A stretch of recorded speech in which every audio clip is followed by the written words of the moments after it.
Week 8 of the regular season begins with the perfect 72 Dolphins and the 0-9 Jets. Not much scoring happened at all until towards the end of the third quarter, and Thomas Jones would break an 83-yard touchdown. The Dolphins would later not be able to respond, but the Jets would fumble the ball when they could run the clock out. Dolphins have it, and with that, they'd score their first touchdown of the game. Greasy would hit Twiley in the end zone for the touchdown, which would send this game to overtime. In OT, the opening kickoff would be returned by Leon Washington. Either this is a big play or a boo-boo, and a big play for the Jets, taking it all the way down to the other 5-yard line. And it's pretty much just a gimme field goal by Feely, and it's good. Jets win 10-7 in an upset. Dolphins 4-3, Jets 3-5. 99 Rams and the 91 Lions. 3-3 at halftime in the third quarter. Marshall Faulk could take the screen all the way down inside the 5, but on fourth down they'll go for the Rams, and they fail to convert, turning the ball over on downs. So the defense would hold. Rodney Peete throwing a pick to London Fletcher, and that'd get things going for the Rams. Touchdown, Torrey Holt in the end zone, 10-3. The Lions would respond, hitting a touchdown to Perriman before Warner would respond again with a big play to Torrey Holt, 17-10 now. Then Rodney Peete with a big play to Green, and it's all tied up again late in the fourth quarter, but Marshall Faulk with a game sealer, breaking 5-6 tackles, getting to the end zone, 34-yard touchdown. And last shot for the Lions intercepted. Jenkins seals it for the Rams. Rams 5 wins and the Lions 5 losses on this season. 05 Seahawks and 92 Cowboys, both with 3 wins, need to stay afloat in their divisions in the NFC. Touchdown Dallas. It'd be 7-0 till late in the third. Emmitt Smith would actually seal the game with this touchdown. 14-3. Hawks farther back in that division with the Niners. This was an epic game in 2009, and the fact that Brett Favre would do his magic in the first quarter, though. Vikings score first on a Smith touchdown. The Packers would counter, though, late in the third quarter with a Bennett touchdown run to make it 10-7. Packer lead.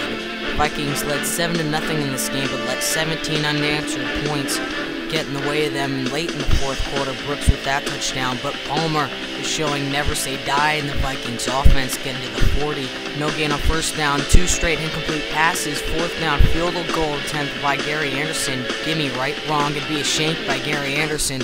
Vikings lose by the final 17-7. Madden matchup of the week, 08 Texans and the 90 Bills. Opening kickoff, returned by Al Edwards, who already has a couple touchdowns earlier this year.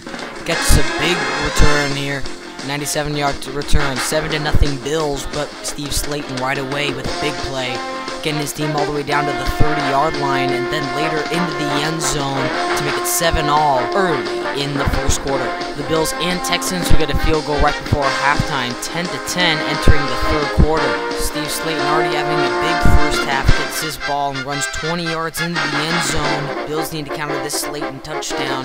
They'd start from their own 2-yard line. Can they go on a 98-yard touchdown drive? Pass over the middle to Reed, pass to the right to Reed, runs all the way down inside the 40, then pass to Reed again all the way inside the 10. Kind of like the Broncos' 98-yard drive. Kelly back to throw, touchdown to tie up the game late in the fourth quarter, and in overtime the Bills win the coin toss. McKellar getting the big grab to the right, and then Metzlars diving for the first down on 3rd and 10. Does he have it? And he would on a big play for the Bills. Scott Norwood to win the game for the Bills. Kick on the way, and it is good. The Bills win on a second straight Madden match of the week. They are now 5-3. 98 Broncos and the 2000 Ravens. Ravens would be able to run the ball early. Permail capping off the drive in the end zone, 7-0. On the ensuing kickoff, it'd be a big play by the Broncos.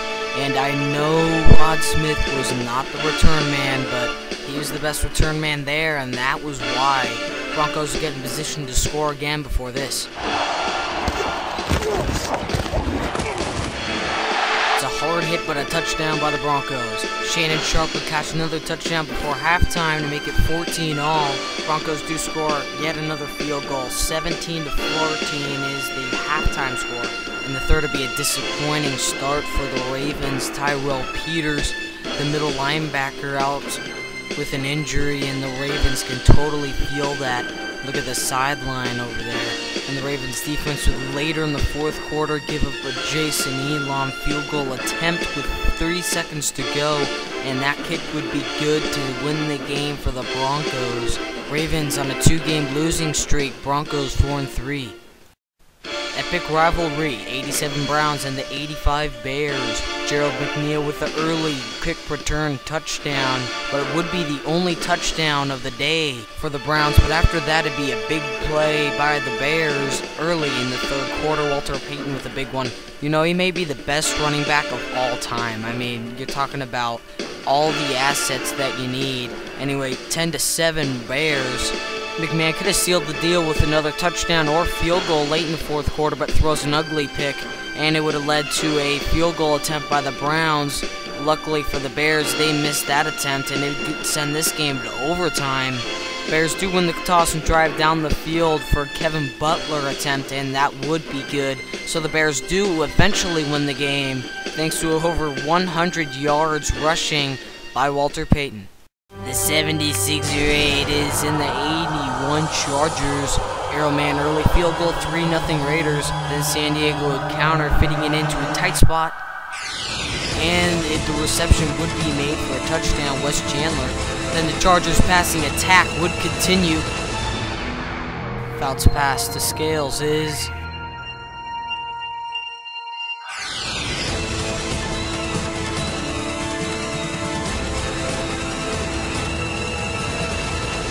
a touchdown.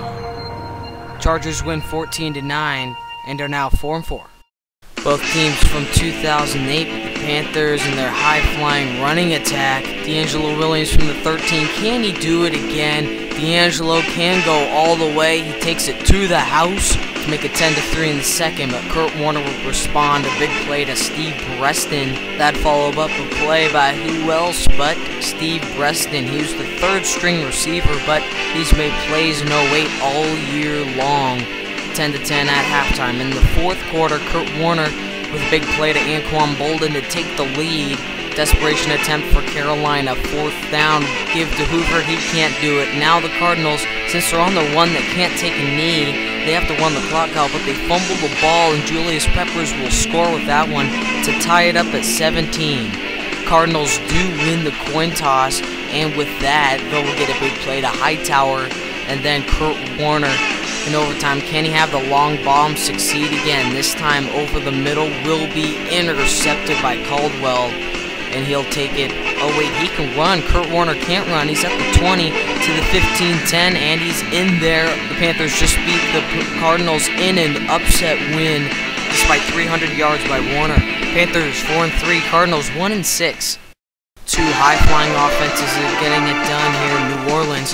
Drew Brees, and he'll hit his man, Pierre Thomas, in the end zone late in the second quarter, 7-0. But the Falcons will respond. Chandler hitting Martin back in the end zone, 7-10 at halftime in the third quarter. Saints would have another touchdown, making it 17-7 late in the third. You'd think they'd run away with this one, but the Falcons on the ensuing kickoff would come back, returning it all the way 101 yards to the house for the Falcons, and it'd be 17-14 now. Early in the fourth quarter, though, Drew Brees would respond. Devery Henderson on the receiving end, 24-14. But again, the Falcons would respond. Anderson on the run, touchdown Falcons. The Saints would have a 3-and-out, and off of that, the Falcons would get a field goal, but in overtime, Lance Moore would get them in field goal range to Saints, and they would win it with that field goal, 27-24, on a big win for the Saints. They're now 5-2 atop the division. Number 3 play of the week. Even hard-hitting George Atkinson cannot stop this pass. Touchdown Chargers. Second play. Marshall Faulk breaking 1,000,000 tackles. Touchdown Rams. Number 1 play of the week. D'Angelo Williams just loves to break it outside of the end zone. Touchdown Carolina. Now here are the Week 8 standings now. We have the Saints atop their division along with the Redskins and the Ravens, despite 2 straight losses. Now that's the description to a new kind of America's Game set of videos for these teams after the Super Bowl. Comment your thoughts. Goodbye.